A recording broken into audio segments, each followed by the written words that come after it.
start with, hey, what actually did turn out to be the best game of the weekend. Alabama beats Texas A&M 24-20. Came down to literally the last play. Close. Man, what a ball game, Shane. I mean, if Jimbo could coach like this against the rest of the SEC, A&M will be a playoff contender. You know what? I mean, Mike, I tell you, I came away from this game thinking that Texas A&M grew up a little bit. We've been talking about the youth. We've been talking about the frustration of that youth. And it felt like some of these kids took the step forward and said, hey, we're ready to play some grown-up football. I thought, Haynes King didn't play a flawless game, but when he was needed, he performed. That Stewart kid is just unbelievable. Golly. That kid's going to be in the NFL one day. So I just, all around, and we're going to get into it, especially on the defense side, this was just a fantastic ball game.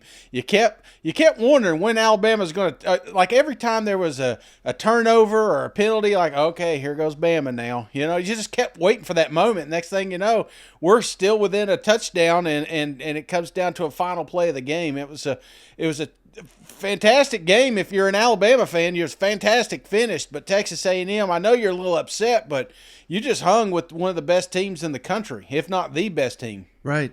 Jimbo's best win of the season, Shane, a 4-point loss at Alabama. Yeah. I had to get one more jab in there. I'm sorry. But I know. Thoughts on that final play, though? I mean, there's so much to break down in this ball game. You should have had 6 seconds. Go back and watch it. There was a penalty on Alabama with 6 seconds. Mysteriously, 3 seconds came off the clock.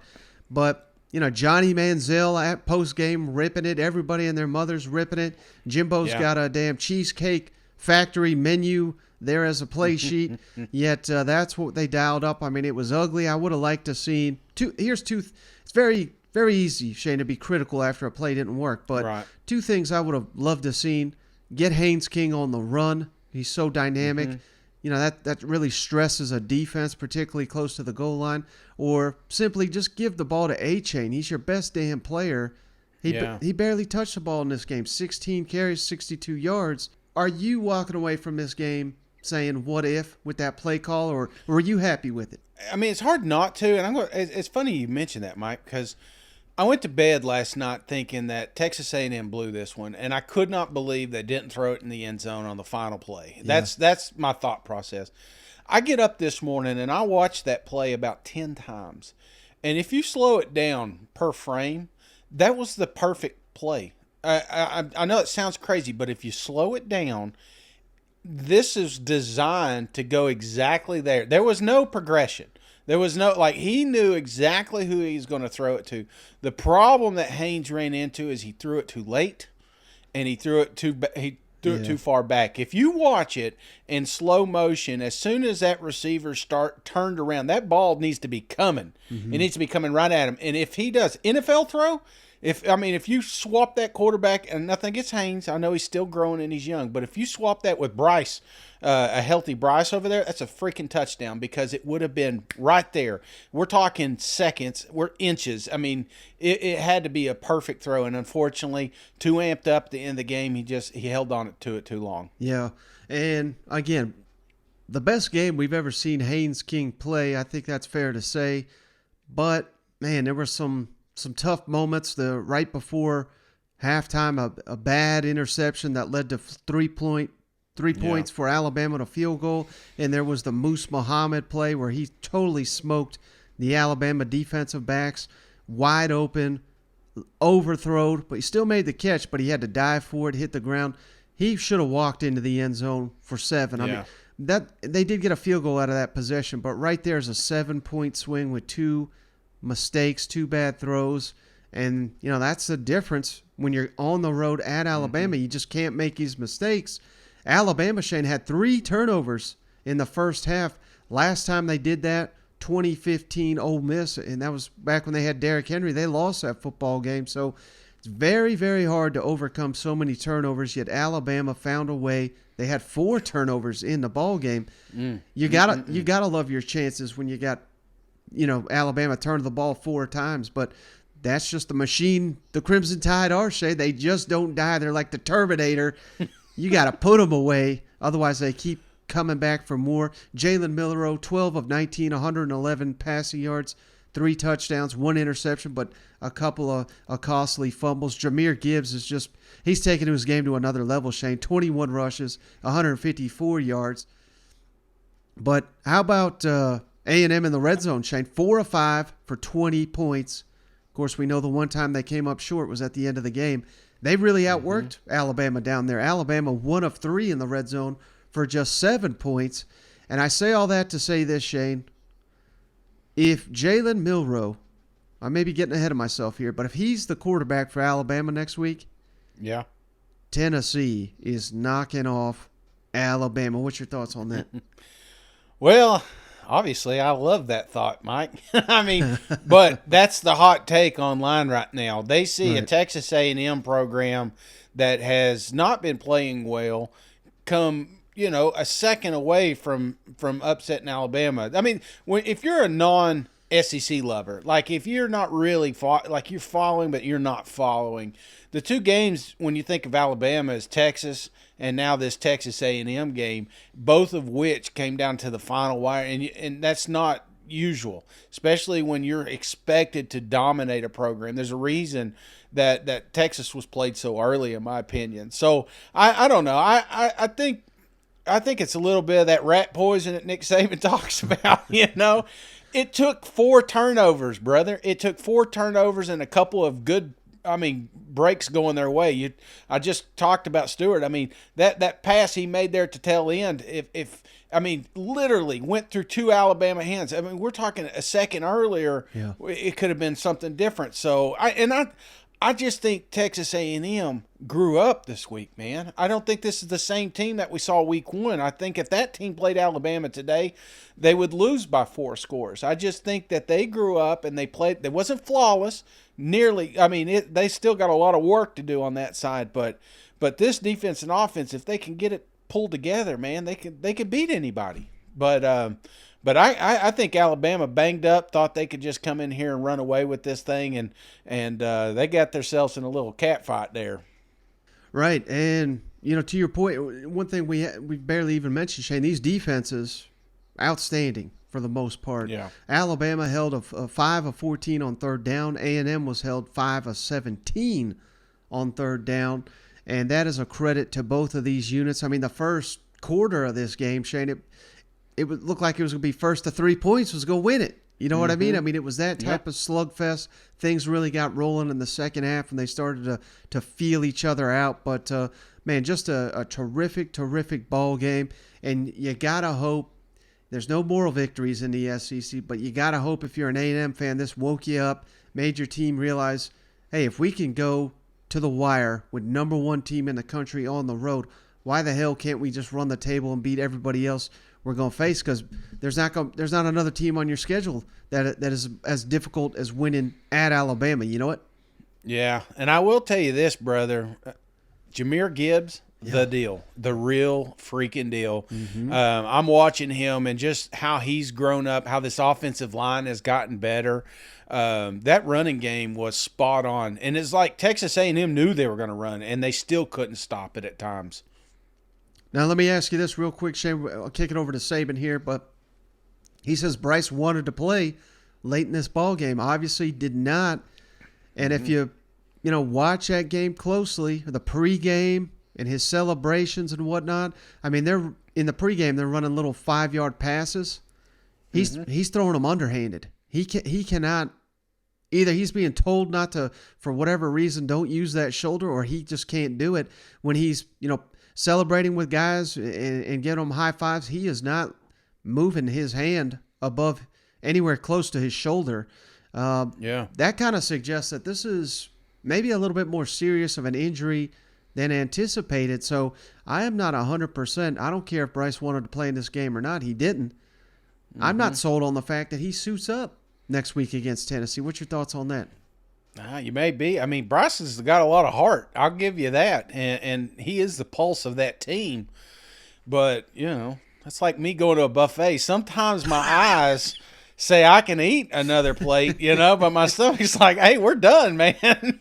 Tap out. So I think that's where you're at. Bryce has the heart. He has the passion. He wants to get in there and help his team. But there's got to be people, and clearly there are folks that are saying, no, this could be a detriment to your future. This could be a detriment to our program. Right. If you go out here and I always think about that, was it Tua that came back, and then got hurt again? It's like, don't wait, don't linger. Alabama is in a perfect spot. As long as they win out in the West, they're still going to get into a college football playoffs. And now I'm not saying that because I want him. Maybe Nick Saban's listening to this thing. I don't know, but just bench him another week. Give him some time.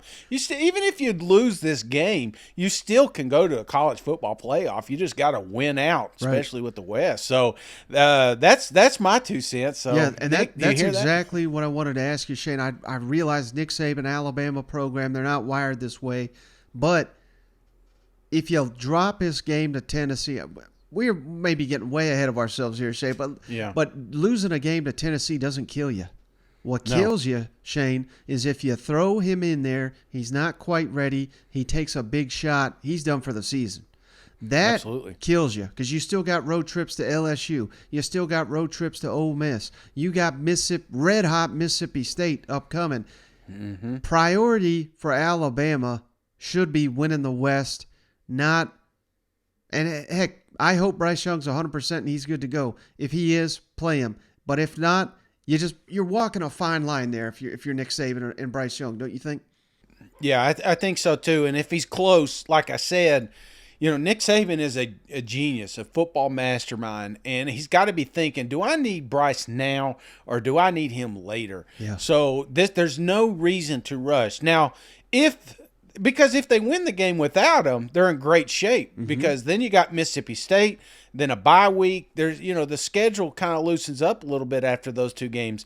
But, if they drop it, then you maybe rush him up a little bit so he can come in for that Bulldog game. So there's just, I don't know. I mean, obviously some big time decisions got to get made down there, and they're not gonna ask us our opinion. But I think clearly this Alabama team needs Bryce. Yeah. And I'm not knocking Texas A&M or anything like that, but these next 2 games are going to be, they're going to decide the future of this program. And if they don't get some sort of passing attack there, they're going to get left behind because guess what? These 2 next teams you got one that just broke a freaking record, and you got Tennessee Vols that are putting up 50 points a game. I mean, you're going to have some offense other than Jahmyr Gibbs. Jalen did some good things, but obviously a couple turnovers, and but he's going to live and learn, and we're going to live and learn with him, and we'll just see what kind of progress Bryce makes for the next week. But we're going to play a really good team next week on the road, and certainly have to play a lot better to have any chance of being successful. The final play of the game, what did you see? What was the call on defense from a play calling standpoint? Well, when they scored a touchdown earlier, we were playing them inside out, trapping the flat, thinking that they would run some kind of pick. So as soon as they put 4 wideouts in the game, we thought they would be similar. So we changed the leverage, on the guys, and they worked for us. So Terrion made a good play, and we had the guys covered on the other side pretty well too. I didn't get much of a view on the pass interference, but I guess it was a good call. I wouldn't say anything other than that thing else. And there's no question that, Bryce is a great competitor. He wants what's best for the team. He was very supportive. He's been very supportive all week of, helping Jalen every way that he can. But he also wants to play.